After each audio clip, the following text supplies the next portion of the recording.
আপনি জানেন আপনার জন্য আমার কতটা কষ্ট হয়। আমি এমন একটা পর্যায়ে আছি, না পারতেছি আপনাকে ছাড়তে, না পারতেছি আপনাকে ভুলতে। একটা সত্যি কথা কি জানেন, যদি আত্মহত্যা মহাপাপ না হতো তাহলে অনেক ভয়ঙ্কর একটা মৃত্যু উপহার দিতাম।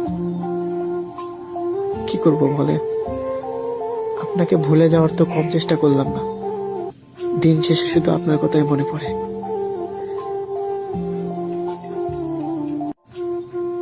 যদি আপনি জানতেন এই জীবনে আপনাকে পাওয়ার আকাঙ্ক্ষা কতটা, যদি বুঝতে পারতেন আমি আপনাকে কতটা ভালোবাসি, তাহলে হয়তো আপনি নিজেই নিজেকে আমাকে দান করে দিতেন।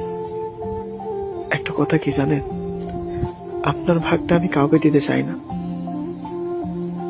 কাউকে না।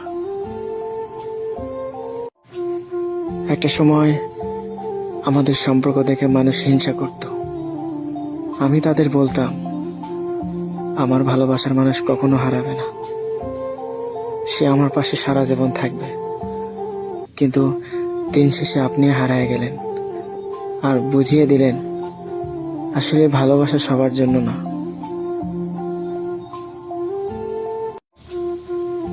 একদিন আফসোস করে বলবে মানুষটা আমাকে খুব ভালোবাসতো, এত অপমান করেছি, এত আঘাত দিয়েছি, তারপরও আমাকে বারবার ফোন দিত।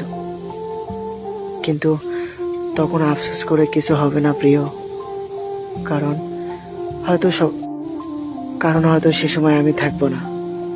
শুধু আফসোস করে সবার কাছে গল্প করে বলবে একটা মানুষ আমাকে এতটা পরিমাণ ভালোবাসতো, সেটা আমি কখনোই বুঝতে পারিনি। এই শোনো, কষ্ট করে আমার খোঁজ নেওয়ার দরকার নেই, কষ্ট করে আমার কথা মনে করার দরকার নেই। ভেবে নিও আমি মরে গেছি। যদি ভুল করে কখনো মনে পড়ে তাহলে আমাকে ঘৃণা করার চেষ্টা করো।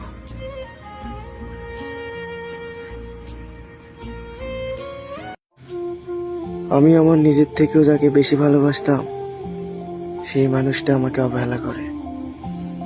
যাকে নিয়ে আমি এত স্বপ্ন দেখলাম, যে মানুষটা আমাকে স্বপ্ন দেখা শিখাইলো, দিন শেষে যে এই মানুষটা এভাবে হারিয়ে যাবে কখনোই ভাবতে পারিনি। যাওয়ার সময় শুধু বলে গেল ভালো থেকো, আসলে তাকে ছাড়া কি ভালো থাকবো? এই কথাটা আমি তাকে